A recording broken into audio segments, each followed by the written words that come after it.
All right, let's fucking dig in. 8-DDT. Insect killer, human thriller. Spray your crops, your kids, your dinner plate. It's DDT, baby. The miracle chemical that kills everything. First used in World War II to kill mosquitoes and save troops from malaria. It worked brilliantly. And then, boom, agricultural gold rush. Farmers sprayed it on everything like it was plant vitamins. Because apparently the 1940s motto was, if a little is good, a lot must be better. But DDT builds up in fat tissue. It doesn't go away. It climbs the food chain like a toxic social climber, working its way up to the penthouse suite of biological disaster. Bald eagles started dying. Breast milk contained it. Human infertility and cancer risk skyrocketed. The symbol of America was literally being poisoned out of existence by American ingenuity.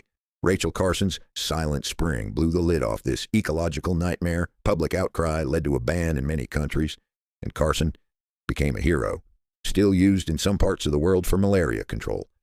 Because, hey, it's only a little toxic, right? Like being a little bit pregnant or a little bit on fire. 7-thalidomide. Sold as a miracle drug for pregnant women. And it was a miracle until babies were born with flippers. In the 1950s, thalidomide was marketed in Europe as a treatment for morning sickness. Doctors prescribed it like candy. Can't sleep? Take thalidomide. Nauseous? Thalidomide. Stubbed your toe? Probably thalidomide. No one tested it properly for pregnant use. Birth defects started showing up. Limb deformities, blindness, internal organ failure. Babies were born with flippers instead of arms and legs. Over 10,000 children were affected across 46 countries before it was pulled. The company knew about problems, but kept selling it because stopping would mean admitting they screwed up. Lawsuits, public outrage, and a global overhaul of drug testing regulations. The FDA's Francis Kelsey became a hero for keeping it mostly out of the U.S. Ironically, thalidomide is now used with strict controls to treat cancer and leprosy. Science is weird like that. Sometimes poison becomes medicine, and sometimes medicine becomes poison. 6. Arsenic-laced wallpaper. Poison, but make it fashion. That pretty green wallpaper in Victorian mansions, yeah, it was slowly killing the guests. Talk about hostile hospitality. Arsenic was used to create vibrant greens and dyes, especially Shields green and Paris green. Victorian homes were basically decorated with death, and it looked absolutely gorgeous.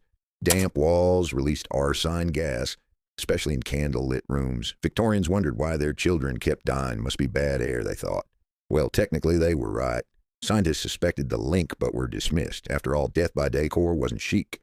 Come see our beautiful wallpaper. It might kill you, but you'll die in style. Enough deaths finally forced the industry to switch pigments. It only took decades of families being poisoned in their own homes.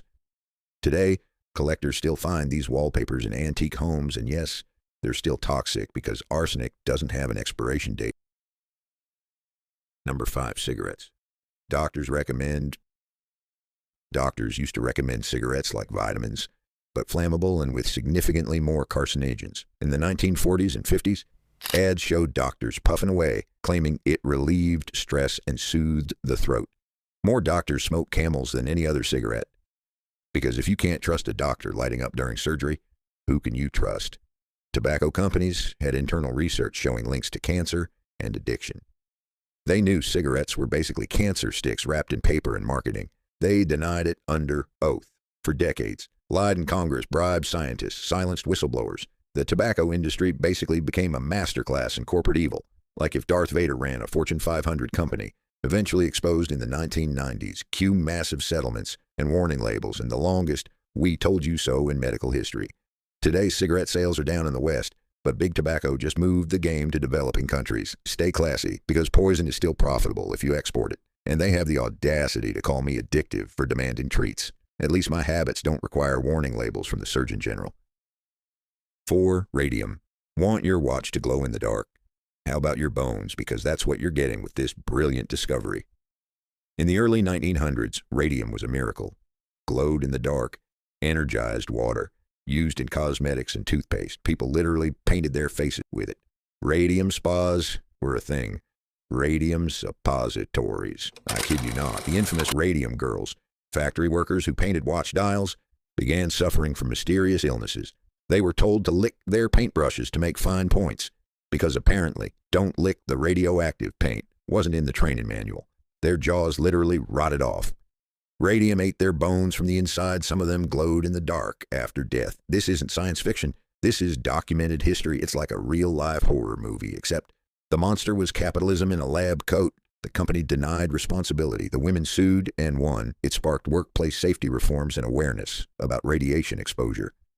The inventor? Marie Curie died from radiation exposure, but the industrialists who marketed radium?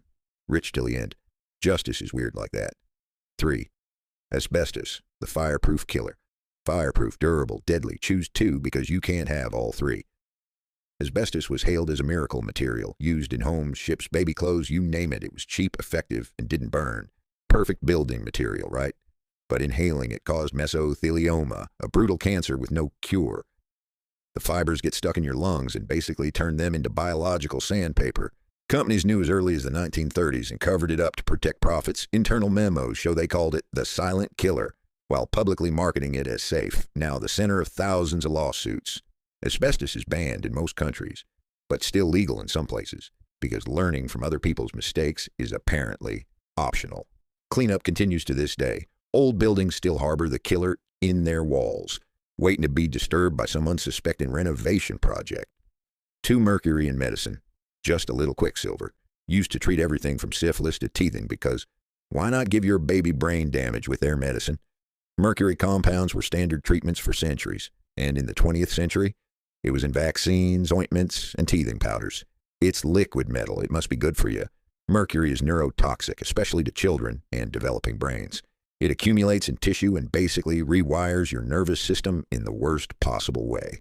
Autism panic in the 2000s led to mercury-based preservatives being phased out. But the panic distracted from real harm already done by mercury and other products. The whole thing was more chaotic than a Naruto fight scene with everyone throwing accusations instead of shurikens. Now largely removed from medicine, but it's still in some cosmetics and skin lightening creams because apparently vanity trumps brain function. If the label says calomel, thimerosal, or mercurio, run fast, like really fast. Or was it mercurius? Something with merc in it. Anyway.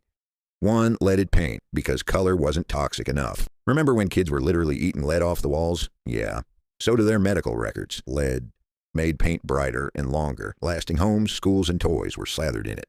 It was beautiful, practical, and apparently irresistible to children who like to chew on things.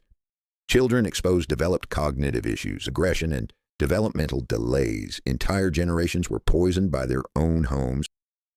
Paint companies knew there were safer alternatives, but profit said no thanks. Lead paint was cheaper and more durable, so why change? They had more excuses than Tony Stark has suits. Except Iron Man's suits actually protected people instead of slowly killing them.